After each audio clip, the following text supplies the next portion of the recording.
Welcome to Almost Here, Round the Corner Future Technology podcasts with Richard Jacobs. Future technologies poised to transform our lives for better or worse are the focus of this podcast. Almost here means these technologies are now here and starting to be used, or just around the corner, from Bitcoin to artificial intelligence, 3D printing, blockchain, virtual reality, and more. Hello, everyone, and welcome to the Future Tech Podcast. This is Chris Amser, and my guest today is Alan Milligan with whiterabbit.one. How are you doing today, Alan? I'm doing great. How are you doing? I'm great. Thank you so much for asking. So, Alan, give us your background leading up to White Rabbit. Sure. Well, I came I worked in Washington, D.C., actually, truth be told, after university, writing speeches, and got very disillusioned about how things worked behind the scenes, the horse trading of it all. So I fled to Australia, studied there, and then I came back to Norway, and my old man was becoming ill, and he had a shipping company. So he sold it off. I helped him do that, and a small piece of that was a database of chemical information. So I took that database, and I hired a programmer from Russia, Alexander Yarushin, and together we developed Milbro's chemical information system, where we brought that to the next level. And for 3 years, we developed that and the automatic storage system, and that's now on board hundreds of chemical tankers around the world, and is become the industry standard for safety in the shipping industry, which is like a $2.3 trillion market. But we sold that in 2008. And the reason I sold it was because I wanted to go into the film industry, which I have a passion for film. So I've been a film producer for the better part of the last 8-9 years. Okay. And through the film industry, I've sort of come to discover the challenges it is for not only producers, but investors and directors and actors to get paid their due. Yeah, agreed on that. That's been a topic for a long time. A lot of consumers out there don't realize the path that the money travels from them to potentially, the creators of the content. So what are some things that you see that have gotten in the way of the artist receiving the revenue or what they deserve, essentially? There are so many pitfalls. First off, we used to have the DVD industry, and DVD was very special, before that VHS, because if you didn't make it in the box office, you could pretty much break even in the DVD industry. Not only that, but the DVD market was a market unto itself, to which a whole host of very special, very weird, very genre films were available. However, even with that, there's been a lot of creative accounting in the industry. You never really get to know the numbers behind who's seen your film, and maybe not the who is so important, but what kind of person has seen your film, and where do they live? In what geographical area do they live, and how do they interact with your film? And when streaming came along, they took all that information and they kept it for themselves, and they brought up a whole host of films, and everyone was thinking, great, streaming is going to save us from DVD, or sort of give us more information and give the users more access. But what happened, in fact, was that a few players took control, scooped up all these rights, offered tons of films to the fans, and year by year, since about 2011, 2012, they've been cutting content, not buying, and instead they've been producing their own. So now they have become like Netflix studios in their own right. In any case, for the artists, for the director, for the producer, even for the investors of films, you've never really had a reliable way to know how many people saw your film, how much they paid, how much they liked it, did they watch the whole film, and all these barriers mean that when it comes down to getting paid as a producer or as a director or an actor, you're getting pennies for your efforts. So film industry has become very sort of split. Either you make a ton of money on a film, which is a small amount of people, or you're basically struggling to survive, and thus getting worse and worse every year. So do you think it's the old guard or the studios or whatever that prevent that distribution, or like pull back the reign of the funds, or what do you think is the big thing that's always getting in the way? Well, what's always getting in the way, I think, which is what blockchain solves not only for, with White Rabbit in the film industry, but, we've called it the trustless system. We hear that a lot. And to me, blockchain was the key to my idea about White Rabbit. I had the idea of White Rabbit, but it's when I learned about blockchain, it was like, aha, this is what I'm talking about. Because blockchain is, to me, it's the system that fosters trust. You no longer have money in the way between us. There's a smart contract. There's a distribution of revenue. It's locked. It's transparent. Money's not the issue anymore. No one's fooling anybody. We can have a normal human relation. It's money that often comes in the way of people, I feel. So to us, it's White Rabbit can deliver a confidence from the filmmakers that their film, when it gets out there, when they do their marketing and when they push that film, whoever pays when the fans pay for the film, that money is going to get distributed exactly as was agreed when they decided to make the film. That much to the producer, that much to the director, that much to the investor, that much to the actor, that much to the writer. And, that happens for every single transaction. One of the deals that you make with, for example, I keep on saying Netflix, but this is, the industry itself. If you sell to one of the OTTs, you often have like a 2-year, 3-year, I've even heard of a 5-year schedule of repayment. That means you're cash flowing someone else. So we make a deal, here's my film, and you're going to use 5 years to pay me. And you're not going to tell me anything about anything except you can give me a royalty check and you're saying this is the right number. Of course, that creates a lot of mistrust, but with, the White Rabbit and blockchain, we can say for every time a user pays, that money is going to go directly to you as one of the stakeholders in that film or in that TV series. Okay. So that takes a significantly large amount of middle out of the equation. Is that correct? That takes every middle out of it, I would say. Okay. Because now it's the fan directly to the filmmaker, and it's a question of, okay, how do we share it between White Rabbit? How do we share it between the ones who are providing the service, which is the streaming site? Okay. And is White Rabbit operates as a plugin? Is that correct? That's correct. Yeah, it's a user. The users plug in their browser.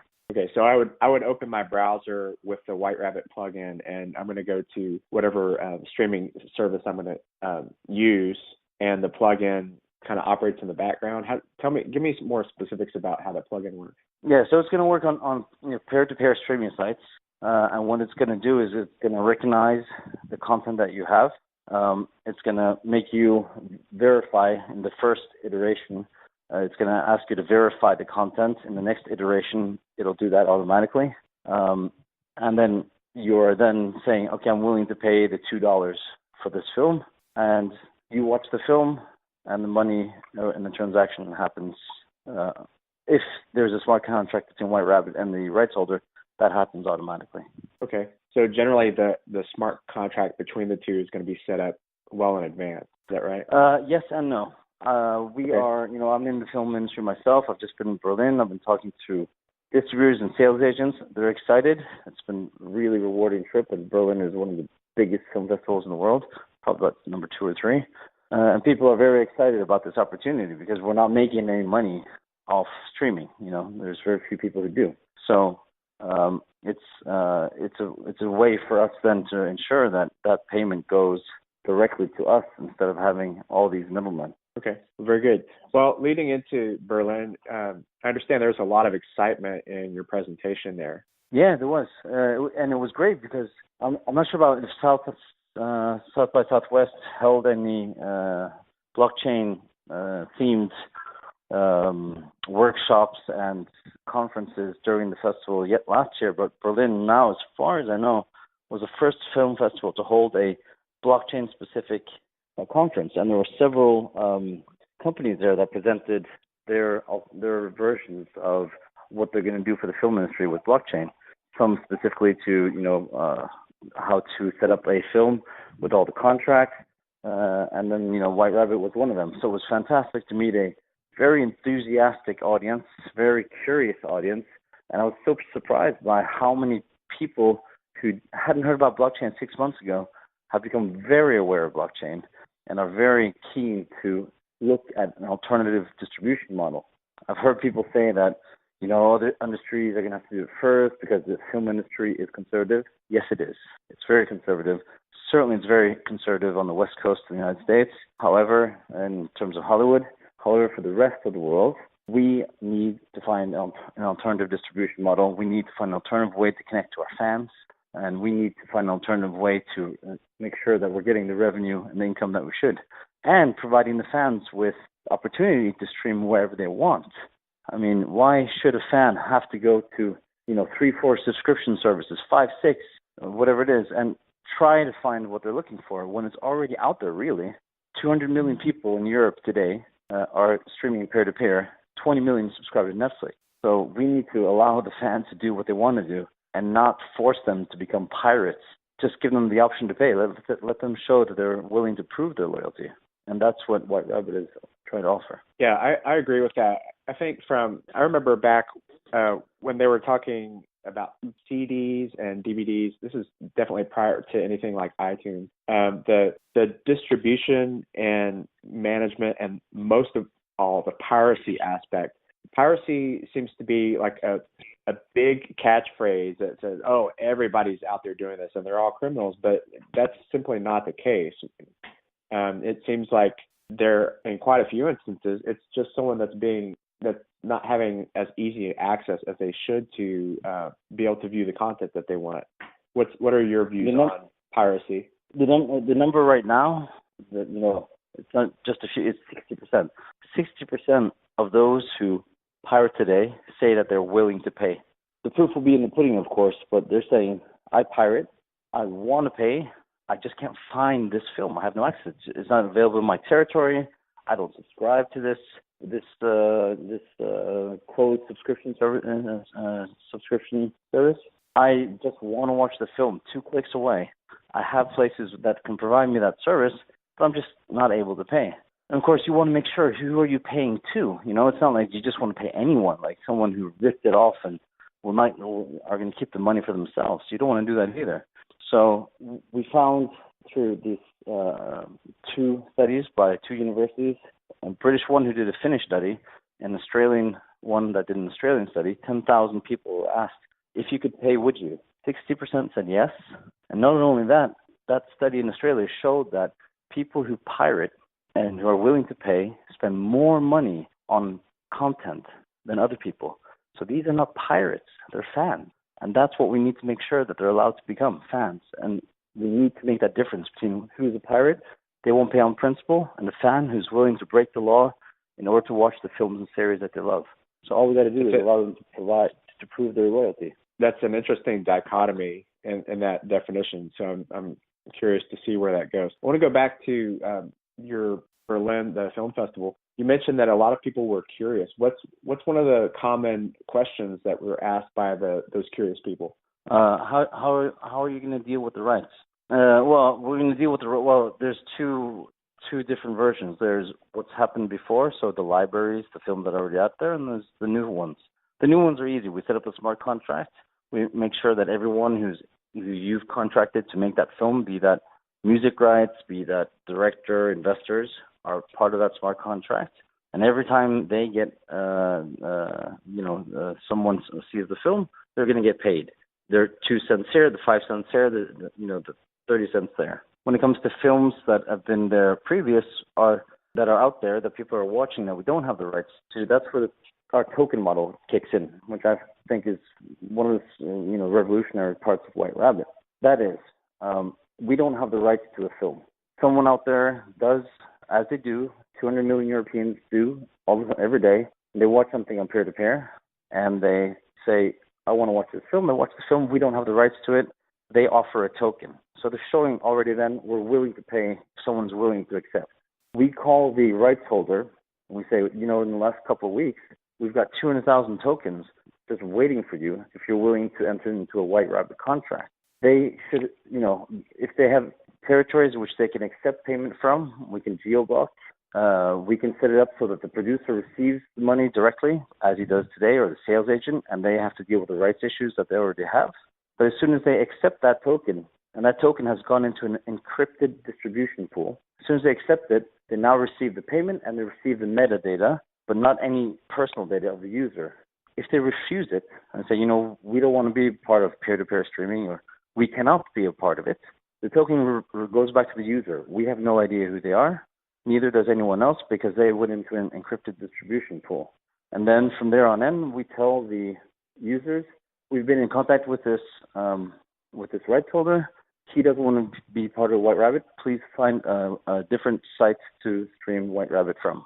So, and then we're trying to protect everyone here, both the film industry and the privacy of the fans who are streaming peer-to-peer.